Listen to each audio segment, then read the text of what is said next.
Et oui, avec la crise sanitaire, les Français ont épargné massivement, mais se Madeleine d'or pour partir, on le sait, sur des comptes courants qui rapportent pas grand-chose, voire rien du tout. Bonjour Laurent.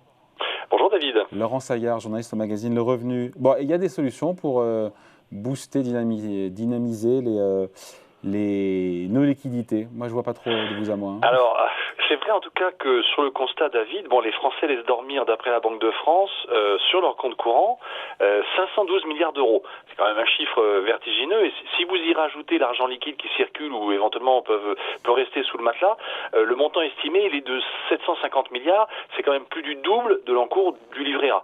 Alors, c'est vrai que le besoin d'accumuler une épargne de précaution est tout à fait légitime.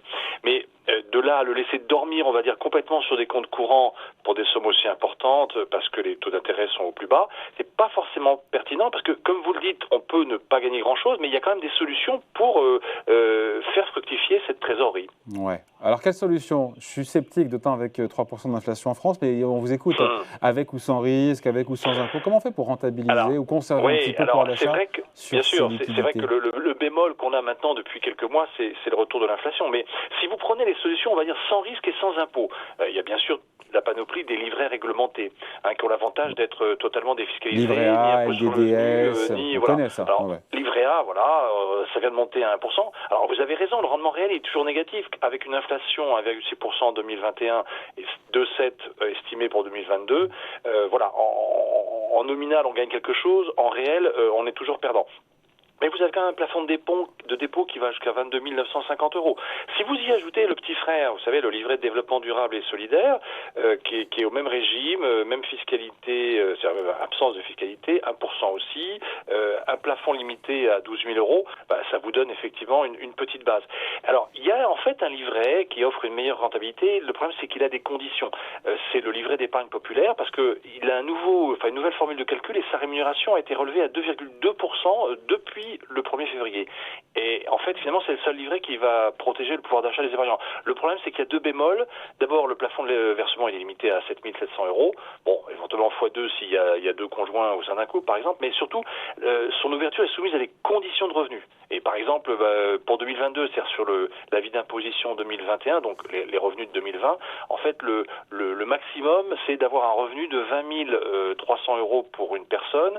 Et pour un couple sans enfants, vous voyez, c'est porté à 31 135 euros.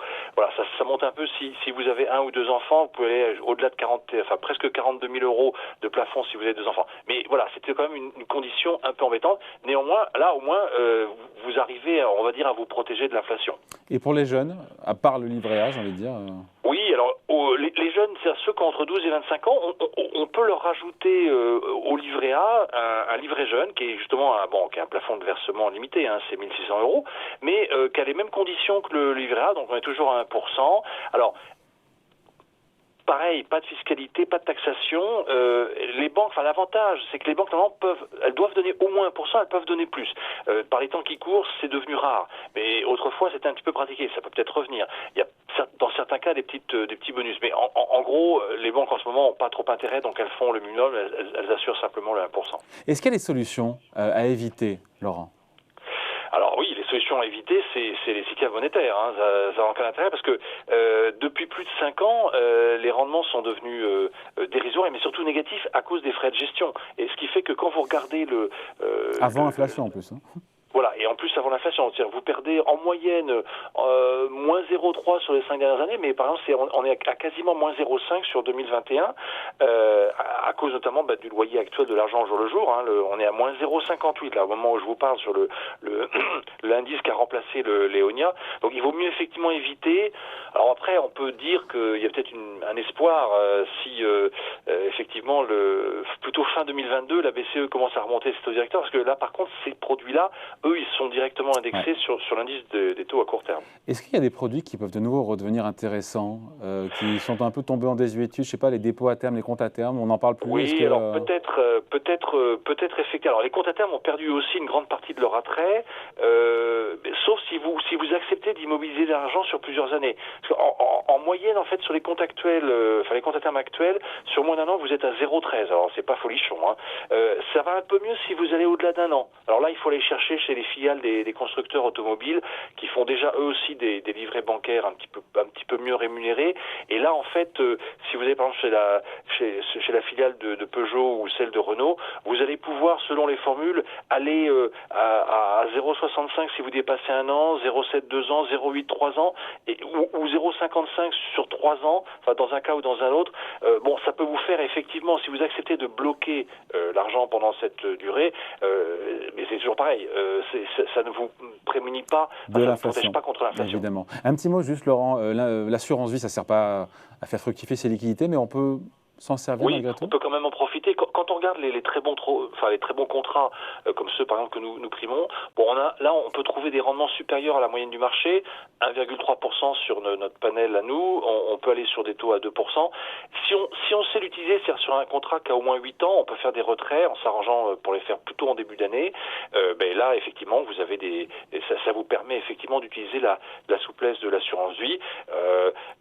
Voilà. Mais là encore, pour le moment, en période d'inflation forte, bien sûr, c'est effectivement délicat. Ça ne vous permet pas d'avoir un rendement net réel positif. Bon, donc le bon plan, c'est quoi alors ? Il y a un bon plan pour ceux qui ont la chance d'en avoir. C'est le plan épargne logement s'il est antérieur, s'il a été ouvert avant le 1er août 2016.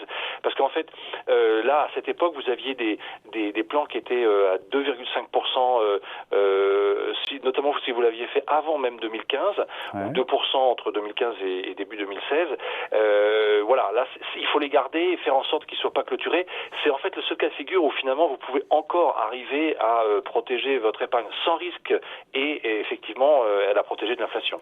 Pour celles et ceux, je ne sais pas, j'imagine, je réfléchis à voix haute, mais qui sont prêts à payer des impôts, qui sont prêts à prendre du risque sur leur liquidité. En même temps, je ne suis pas sûr que sur de la trésorerie, on soit censé prendre des risques non plus. Mais Non, alors nous on le déconseille, mais enfin il y a effectivement quand même des solutions. Mais alors si vous voulez, là on rentre dans des choses plus techniques, les comptes courants d'associés dans les sociétés, le crowdfunding, financement participatif dans l'immobilier. Mais alors, il faut vraiment que ce soit une partie spéculative. Hein. Il ne faut pas y aller à plus de 5% de votre poche trésorerie, parce que là vous pouvez aller trouver des rendements. Mais par contre en revanche vous avez du risque. Et normalement quand on fait de la trésorerie, on doit avoir zéro risque. Donc vous voyez, c'est un petit peu la limite.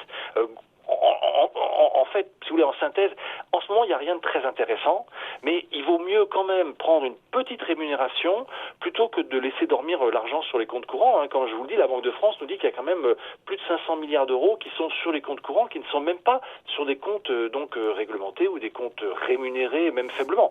Le raisonnement, c'est celui-là. Et c'est de se dire que dans une période où les marchés peuvent être peut-être difficiles, où l'inflation revient, et tant qu'à faire, il vaut mieux au moins, on va dire, se protéger un tout petit peu de l'inflation, en attendant des jours meilleurs. Des jours meilleurs avec des taux d'intérêt qui seront plus élevés. Voilà, en attendant que la BCE, effectivement, finisse par bouger, ce qui finira par arriver, probablement pas avant la fin de l'année prochaine, mais bon, ça finira par se produire.